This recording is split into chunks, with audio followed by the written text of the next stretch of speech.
Our government is the most fuck up government in the world, I guess. Corruption, but corruption. Yeah. We are number three in the world, the most corrupt. Injustice. Injustice systems, the law. You can buy anything here. Law, you can buy law like you buy cigarette.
Para hindi... Fuck, I can feel the water underneath. Yeah, me too.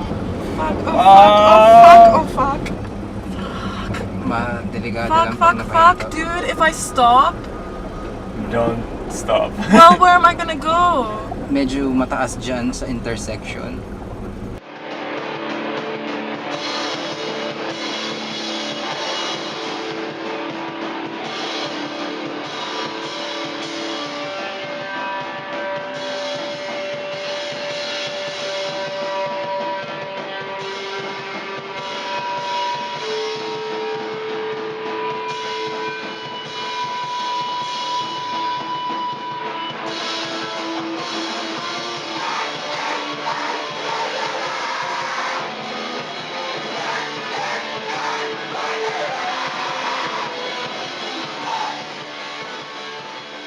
I am Seppo.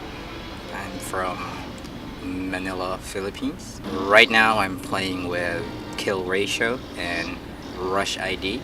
There's a label called Twisted Red Cross started by this guy named Tommy Tanchanko.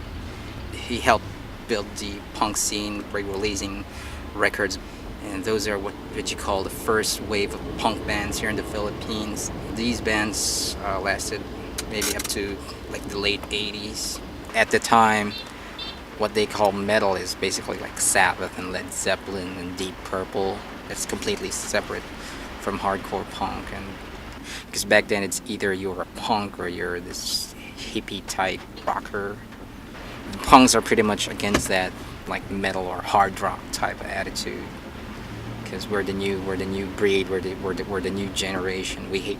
There's even one band who sang about hating people with long hairs, and like we're not one of those type of people, or we're not those kids. We're punkers, destroy, fuck shit up, and that's what they did.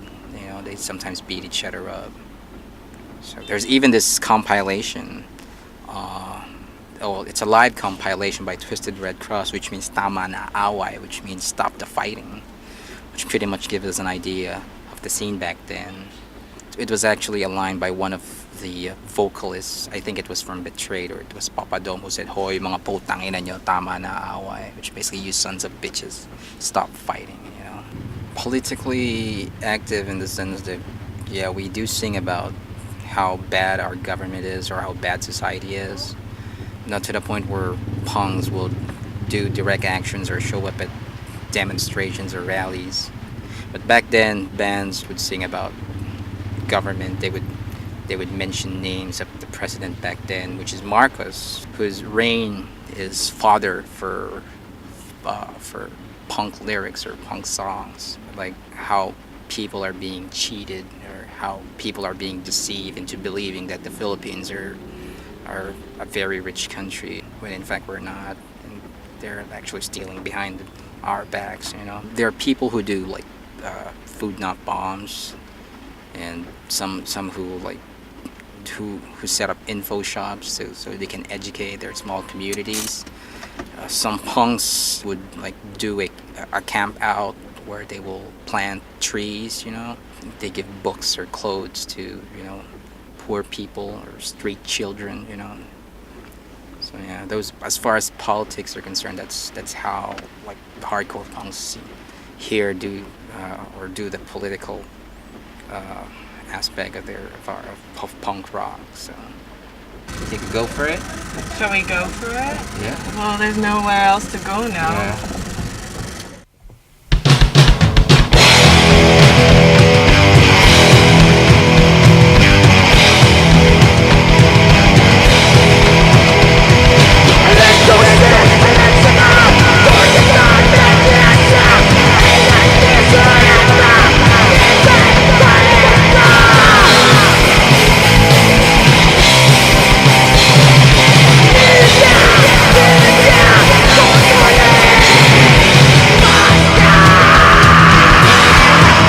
I'm Hafiz, I'm from Singapore and I'm really active in the Singapore punk scene. I play in Pazahora. I also play in Vavalinen. Mostly the band is influenced, the sound is influenced by old Finnish and Swedish hardcore punk bands. So why did you choose that style? Finnish and Swedish hardcore is the most intense hardcore punk music ever. Have you had any problems with the authorities in Singapore? Yes, we do. It's mostly because of media restriction. In the end of 2009, me and my friends, we all ran a first punk space in Singapore. It's called Black Hole 212. We had financial problem from the start, but we still keep on going, and it lasted for 1 year.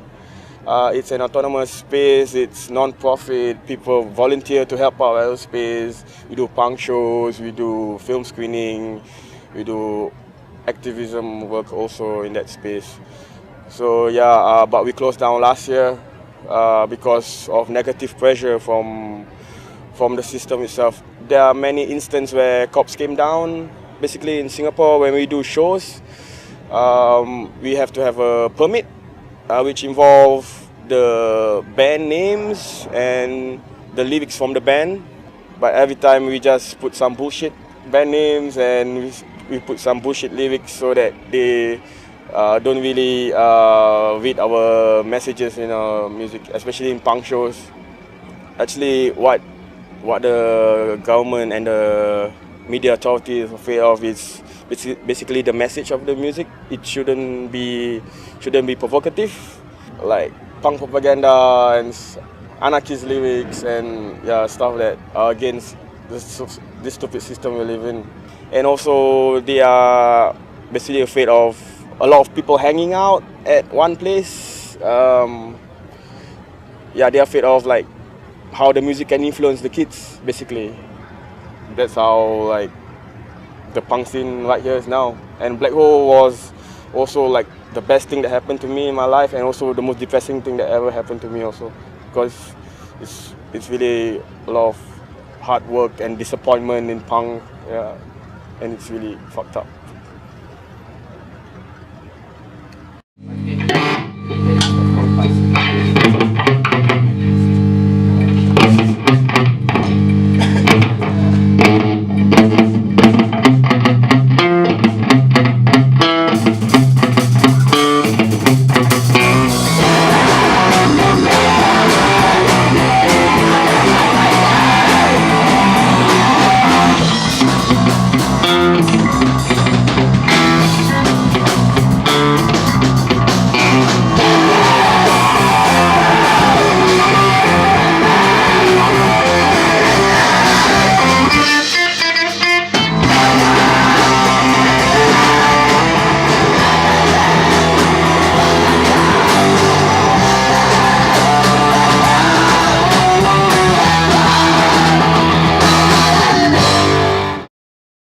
Hi, I'm Shay.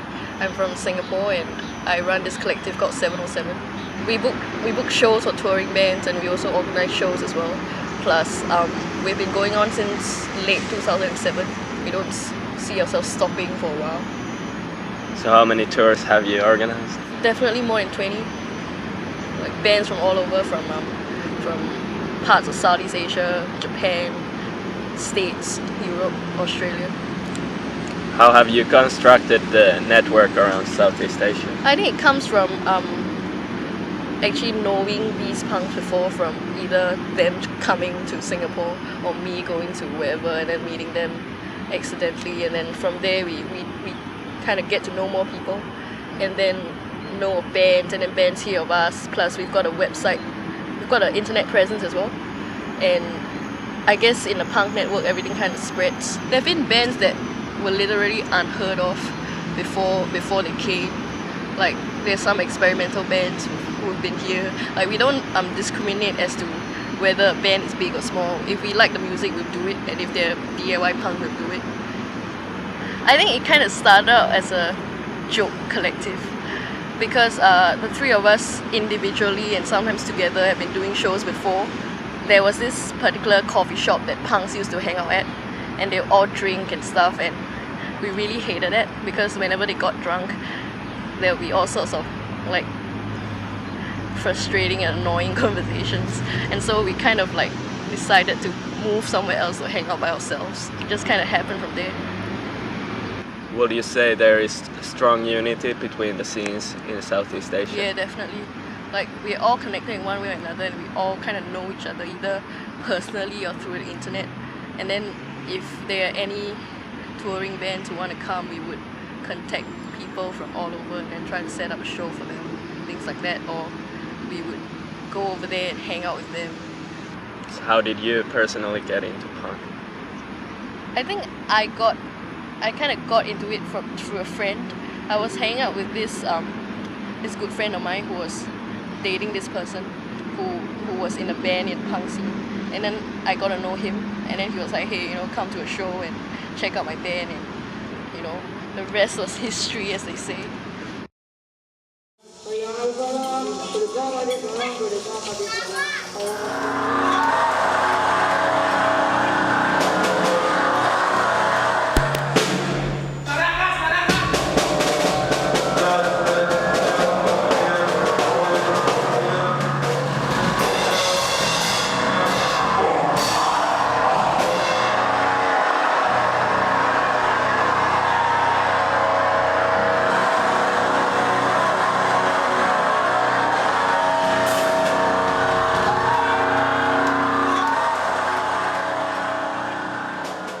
I'm Eka Rudianta, 28 years old, happy boy, a grindcore lover, bicycle enthusiast, and a photographer. Um, I'm a bassist and vocalist in a grindcore band called Corruption. We play kind of, I don't know to describe it, we just play as fast as we can.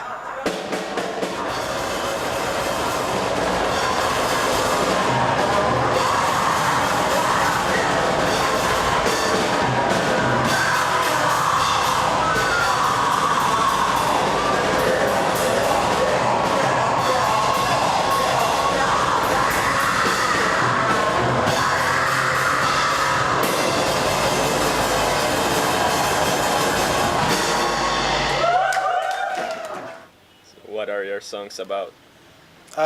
Basically, I think that this earth is our mother. It's song about the mother earth. That's how we have to respect her, or how if we treat her just like an object or something not a live thing, it's a big mistake because earth is alive.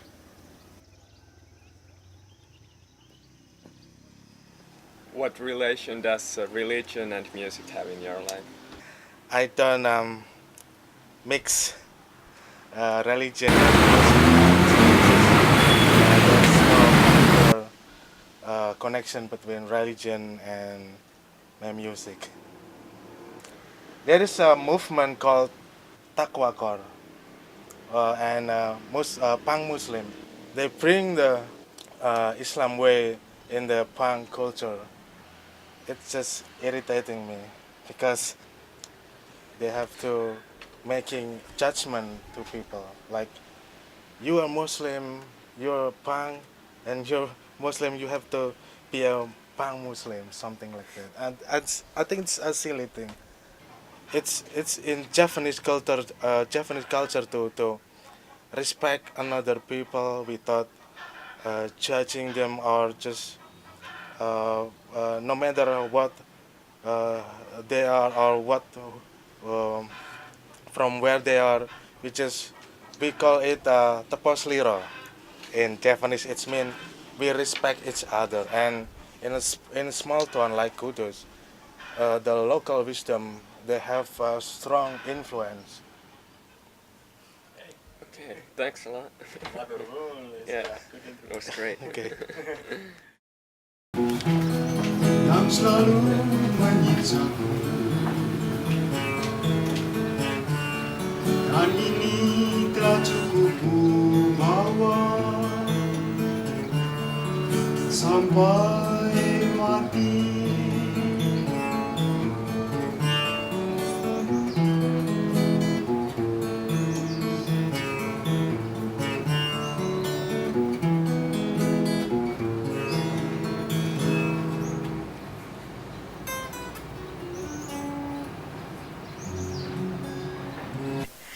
My name is Indra. People know me as Manus. I'm 29 years old. I have married and I have a daughter. And I'm working now as a supervisor in a hotel for national flight as a housekeeping.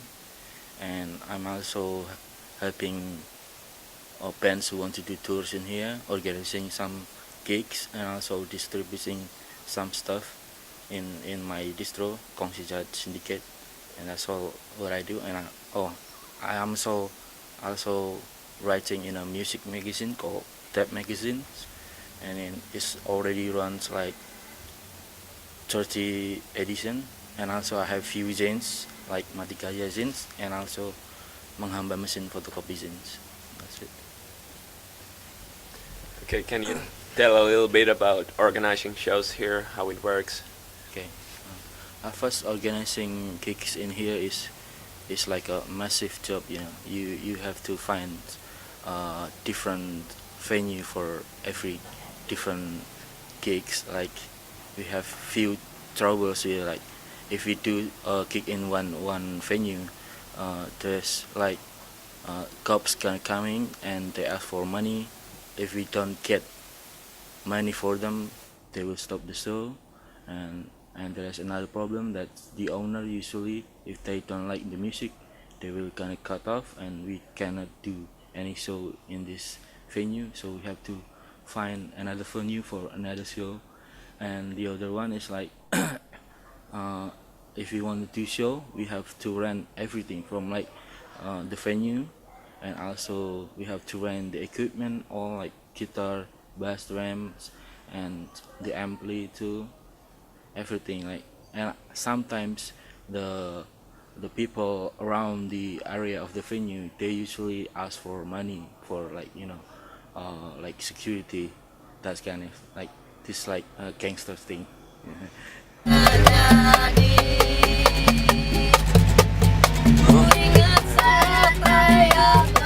Tersentuh gestor.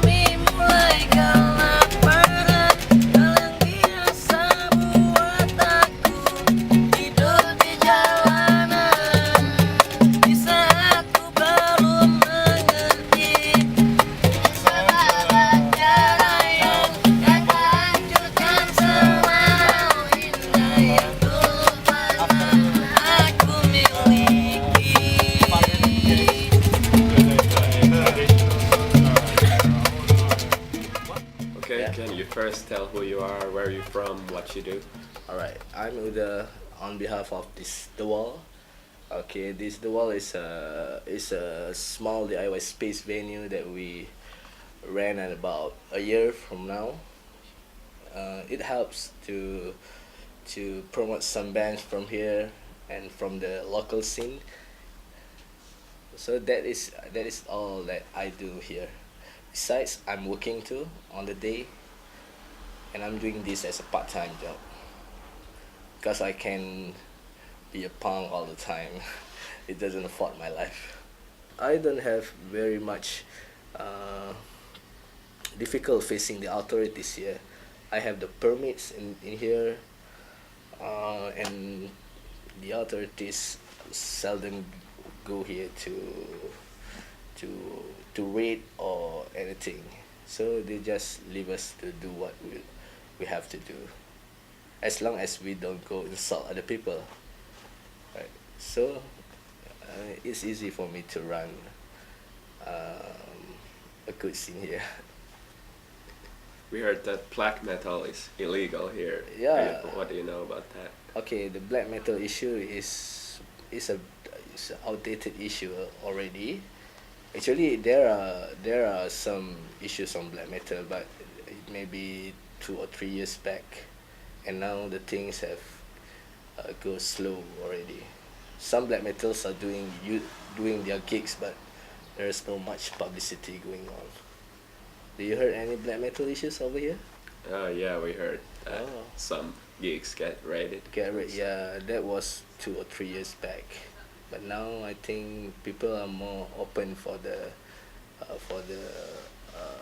youth kids right here, or everywhere, because there is lots of small space, the autonomous space popping up like a mushroom everywhere, so people get used to it.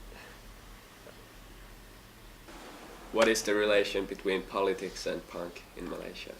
What kind of issues do they? If you talk nowadays, there are a lot of Nazism issues. Other than that, it's more, there is no such thing as homophobia. I think it's outdated already. So it's kind of Nazism thing. Yeah. You have any Nazism issues out there? Yes, of course. Yeah, everywhere in the world facing the same issues. Yeah. So that is all. I don't have much things to talk about Malaysia scene, but you could dig out into the internet, try some rice cooker or the Shock and Awe magazine. It has a very full information on the Malaysian scenes as a whole. Okay. Thank you. That's it. Thanks to you guys too for coming here. We're glad that you came. Okay, thanks.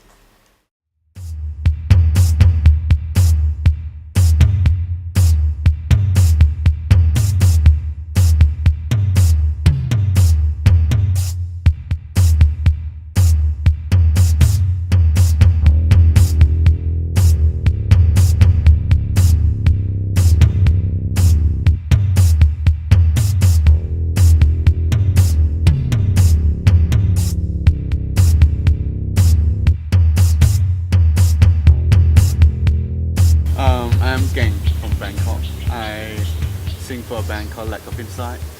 Okay. It was when I was about 14 or 15 when I discovered the metal music. It started with metal music, it's of death or black metal. Okay. And What was the first metal that came to Thailand? Metallica, as far as I know, this was when I was about 12. Okay. I think they are cool. Yeah. So I follow them. Not really. I mean, I just buy the tape and cassette tape. Okay. Then about your band, how did you get formed? Because me and the guitarist, we play in another band, place of called Masochist, place of death grind. All right. And the drummer played with me in another band called Nuclear Fuck. We sort of DB cross. Okay. But now I have the idea to form this band with the drummer because the guitarist of Nuclear Fuck, he is going to be in the army for some months. So just play in the middle when he was away. But now it's get more a bit serious.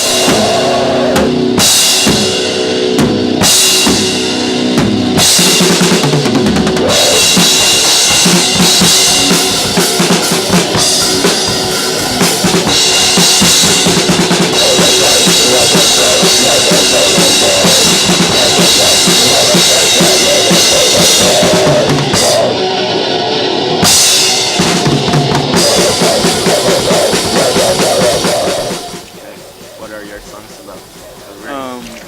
Maybe more about politics and teenage life, Okay. sort of thing. Are politics usually Yes. associated with punk in Thailand? Yeah, I think so. Okay. What kind of politics? Just normal life,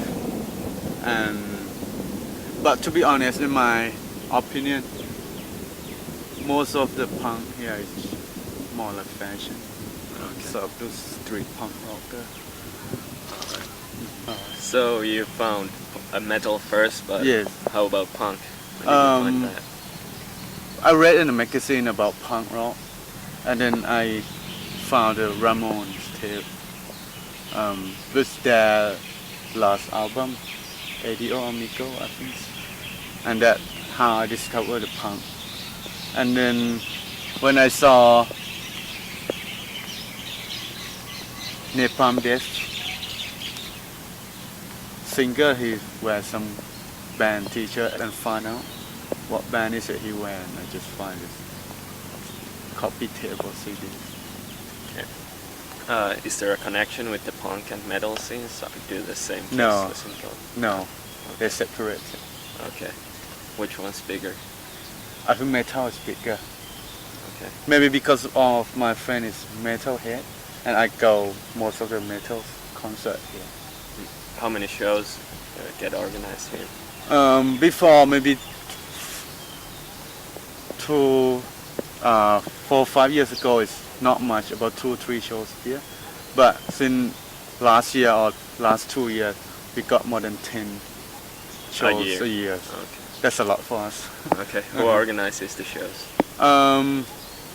There's a guy called, his name is Boy. He runs a record label called Six Chainsaw. He also runs this grind death or brutal death shows called Bangkok Death Fest. Okay. Yes. And for black metal, they call God Beheading, pretty big in Southeast Asia, really. Tell a little about your record label. It's called Horror Regime. We've been released 2 albums now. One is a punk band from Malaysia, Apparatus, and another one is thrash metal from Bangkok, or Nuclear Warfare. Okay.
My name is Aldi, and I come from Majalaya.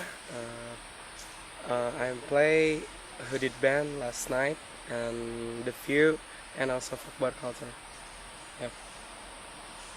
Moi, my name is Hawa, and I play in the X-View from Bandung and Cianjur. Hello, my name is Deden Erwin Suherman, and I play play bass in Hooded. Last night we play with Pray for Writers from Finland. Can you tell a little bit about your band, The Few? The View is the strategy band. I think we are from the personnel. The personnel who had in the view is from Majalaya, and she from Cianjur, and the other from Bandung and Cipadung. Yep. What are your songs about?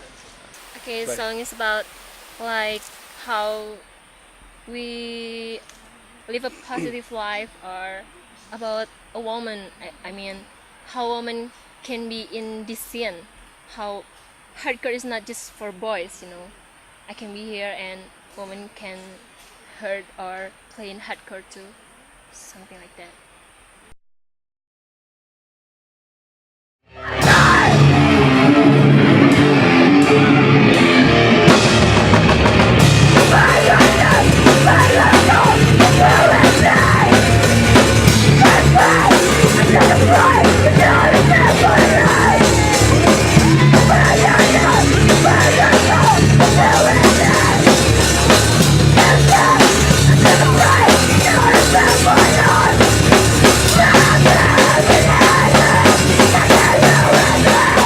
Would you say there is strong unity between the scenes in Southeast Asia? Yeah, definitely.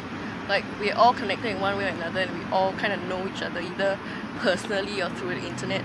And then if there are any touring bands who want to come, we would contact people from all over and then try to set up a show for them, things like that. Or we would go over there and hang out with them.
This is a motherfucking slackage.